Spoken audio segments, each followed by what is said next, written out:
Mara, comment vas-tu? Très bien. Prête pour Oui. le coup de cœur? Très. Je regardais puis je relisais. Ça fait plus de 20 ans que tu fais ce que tu fais. Ça fait 24 ans cette année. Précis, Oui. 24. J'ai commencé à 19 ans. Oui. Ton regard sur la musique francophone au moment où tu as commencé, puis aujourd'hui, tu vois ça comment, l'évolution? Il y a 10 ans, il y a eu une espèce de vague de jeunes musiciens hyper talentueux qui sont arrivés et qui nous ont offert de la musique originale qui leur appartenait, donc qui n'essayait pas de ressembler aux autres, enfin. Puis c'était toute cette génération-là qui ont maintenant 30 ans aujourd'hui. Mais ça m'a vraiment fait un choc parce que quand j'ai commencé ma carrière solo en 98, j'étais comme toute seule de ma génération. Tu te retrouvais pas, je là, me à retrouvais travers, pas, ouais. je m'identifiais pas à personne. J'étais comme prise entre la génération de Michel Rivard, Louise Forestier, toute cette gang-là, puis l'autre génération qui s'en venait, mais qui n'était pas encore là. Cette vague-là m'a ramassée, puis je me ramasse à être super amie avec ces musiciens-là, puis à retrouver beaucoup d'affinités avec eux. Quand tu regardes, tu parles de quand tu as commencé à 19 ans, tout ça, le rapport de l'artiste au public à ce moment-là puis aujourd'hui, est-ce qu'il y a des choses qui ont changé ou est-ce qu'au contraire, c'est la même chose? Je pourrais pas te le dire parce que quand j'ai commencé, j'étais dans des groupes, donc j'avais aucune responsabilité émotive. C'était des carrières qui étaient plus... en fait, j'étais avec les Maringouins, les colocs, les Frères à cheval, c'était de la musique de party, c'était de la musique de fête. C'est pas moi qui écrivais, donc j'avais pas de responsabilité émotive à porter les textes et à faire voyager mes émotions. Fait que le rapport au public, je l'ai senti quand j'ai commencé à écrire mes propres chansons et avoir des feedbacks et avoir des gens qui venaient me voir qui étaient super touchés, même vraiment bouleversés, puis encore aujourd'hui, après toutes ces années-là, c'est ce qui fait la beauté du rapport avec les gens.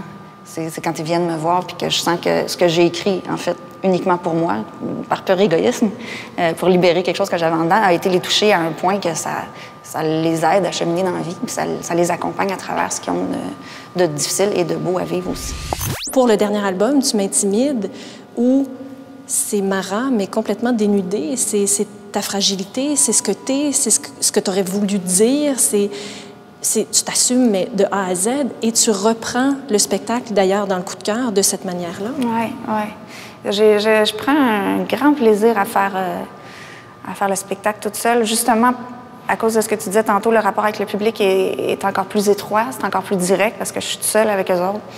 Et on dirait que j'ai encore moins peur de me livrer. C'est un pas de plus dans la direction que je prends d'accepter l'amour puis mais c'est d'en donner aussi. C'est un échange extraordinaire. C'est pour dire, eux te donnent, mais il faut que toi t'aies donné aussi. Là, pour qu'il y ait un retour d'ascenseur dans tout ça. Puis d'être toute seule, ben je sais pas, c'est une belle thérapie de faire des spectacles pour accepter l'amour. Puis on n'a qu'une vie. C'est le fun d'être capable d'ouvrir son cœur et de vivre tout ça. Là. Est-ce que, selon toi, justement, la manière, la diffusion, la promotion des artistes au cours des années, puis avec l'arrivée de la technologie, est-ce que ça a eu des impacts positifs et négatifs pour toi? Comment tu l'as vécu?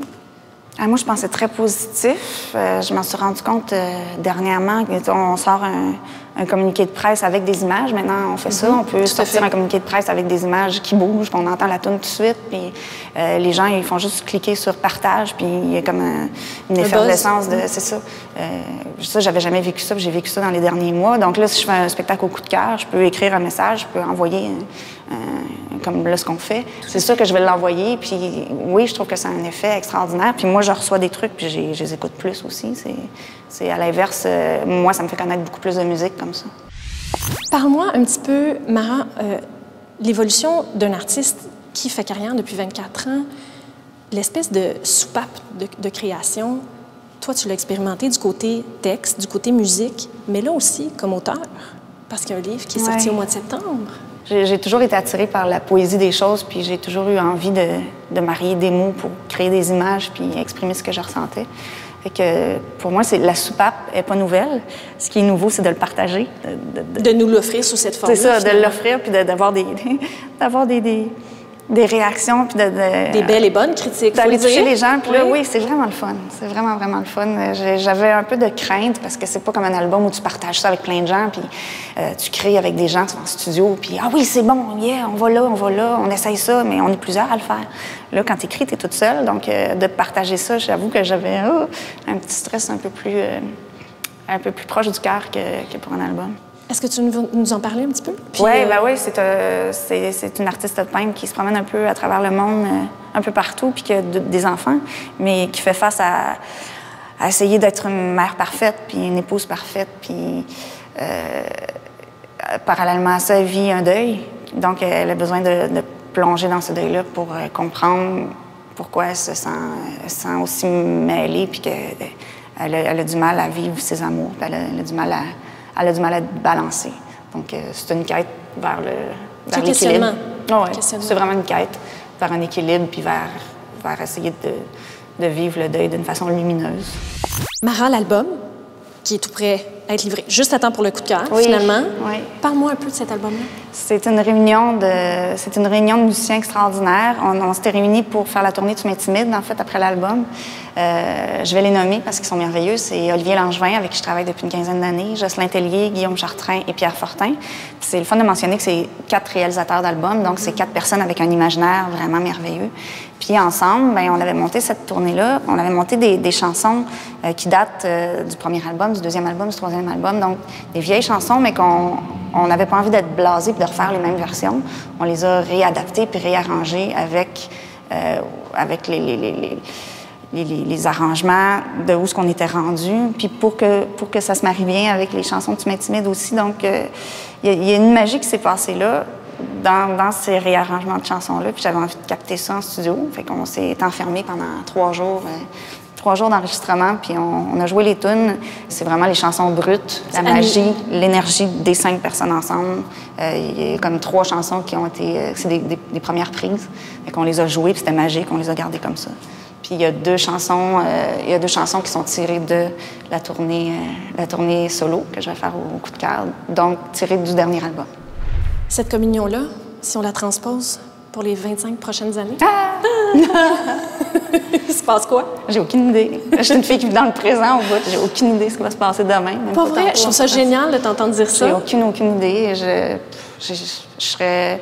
L'important pour moi, puisque ce que mes parents m'ont laissé comme valeur, c'est d'être épanouie. Donc, j'ai aucune idée où je vais être épanouie, comment je vais l'être. Mais ce qui est important, c'est que je le sois. Je veux pas être blasée. Je veux vieillir en étant bien, en ayant le cœur ouvert de plus en plus. Je pense que c'est le but. En tout cas, moi, mon but dans la vie, c'est d'ouvrir de plus en plus les contacts puis d'être bien. Je suis dans une période de ma vie vraiment magnifique après avoir vécu des trucs très difficiles. Mon disque sort là, j'en suis super fière. Mon livre est sorti, ça va bien.